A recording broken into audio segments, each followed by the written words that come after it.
matin à la sous-préfecture pour ce moment d'information et d'échange sur l'emploi. Pourquoi une réunion sur l'emploi à Château-Salins? Vous savez que nous faisons partie du bassin d'emploi de Lorraine où nous avons le taux de chômage le plus bas, puisque les derniers chiffres montrent que nous avons un taux de chômage de 8% dans le bassin d'emploi de Sarrebourg-Château-Salins. 8% de taux de chômage sur Sarrebourg-Château-Salins, alors qu'en Lorraine, le taux de chômage est de 10,5%. Au niveau de la Lorraine, c'est 10,7%. Au niveau national, 10,2%. Donc vous voyez, Moselle 10,5%, Lorraine 10,7% et France 10,2%. Au-delà de 10%, et nous, dans le Saulnois, sur le bassin Sarrebourg-Château, 8%. Bon, et une fois qu'on a dit ça, vous savez très bien que ce n'est pas quelque chose qui va réconforter les jeunes et leurs familles qui sont inquiets parce qu'ils ne trouvent pas de solution d'avenir. Donc, même si nous avons un taux de chômage relativement bas, quand on a dans son entourage des jeunes sans solution, qui ne savent pas comment ils vont réussir à s'insérer dans la vie active, savoir que le taux de chômage est bas dans le secteur, ce n'est pas du tout quelque chose de réconfortant. Même si nous avons peu de demandeurs d'emploi dans le secteur, il y en a toujours trop.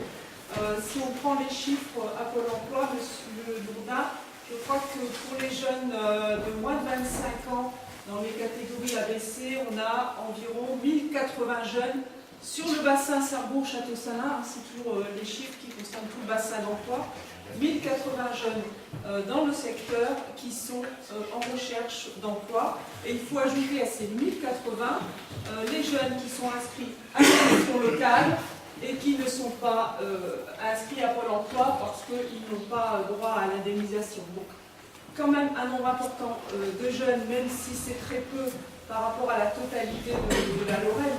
1080 jeunes à Pôle emploi Sarrebourg. En Lorraine, c'est 30 000 jeunes demandeurs d'emploi dans les catégories ABC. Et pourtant, nous avons des solutions. Vous le savez, aujourd'hui, le président de la République l'a dit hier à Marseille, tout doit être fait pour lutter contre le chômage, notamment le chômage des jeunes. Tous les moyens doivent être mobilisés et c'est bien pour ça que nous sommes ici ce matin. Et donc nous allons essayer ce matin de parler des emplois d'avenir, du contrat de génération et nous aurons quelques témoignages. Merci à tous ceux qui sont venus pour témoigner parce que je pense que c'est très important aussi, plutôt que d'être dans une présentation un peu théorique des mesures, de montrer que c'est possible, qu'il y a des employeurs qui recrutent des jeunes, qu'il y a des jeunes qui arrivent à s'insérer et à se former.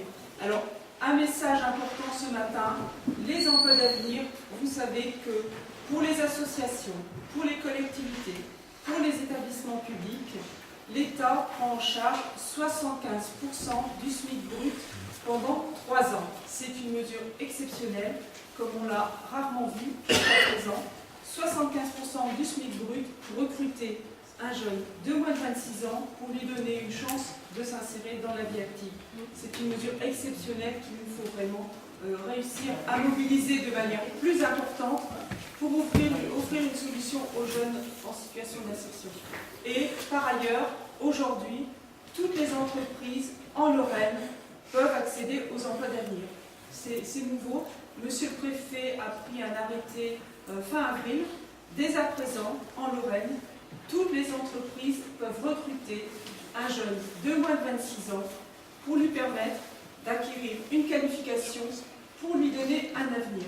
L'État prendra en charge la rémunération de ce jeune à 35% du SMIC brut pendant 3 ans. Encore une fois, ce sont des dispositifs exceptionnels. La situation de l'emploi l'exige, même si dans notre secteur, nous sommes, je l'ai dit, préservés en termes de demande d'emploi.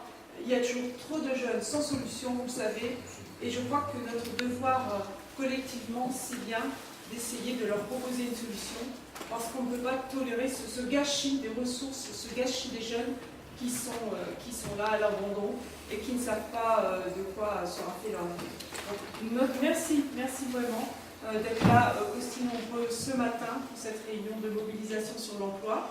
Donc nous avons prévu un temps de présentation avec Madame Lalo sur les emplois d'avenir et avec Monsieur Moutard sur les contrats de génération. Nous aurons aussi des témoignages. Je veux aussi remercier bien sûr Monsieur Gess qui co-préside la réunion avec moi puisque la communauté de communes a la compétence emploi. Monsieur Gess, je vous propose peut-être de dire quelques mots si vous le souhaitez en introduction. Vous êtes d'accord, vous soutenez l'action de l'État? Oui, ben ça, de toute façon, il n'y a aucun problème. Je remercie tout le monde d'être venu, moi, parce que c'est un sujet très important, notamment pour notre territoire, où on cherche à fixer les jeunes qui ont tendance à s'éloigner. C'est une occasion de les fixer grâce à l'emploi, et je pense que c'est la meilleure façon de le faire.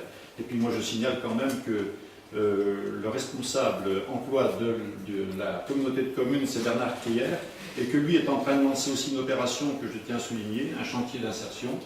Et je lance un appel à tous les maires qui peuvent répondre ou fournir l'occasion à ces jeunes d'entrer d'avoir un pied dans la vie active et en faire en sorte que ce chantier d'insertion soit une réussite au niveau du Saulnois.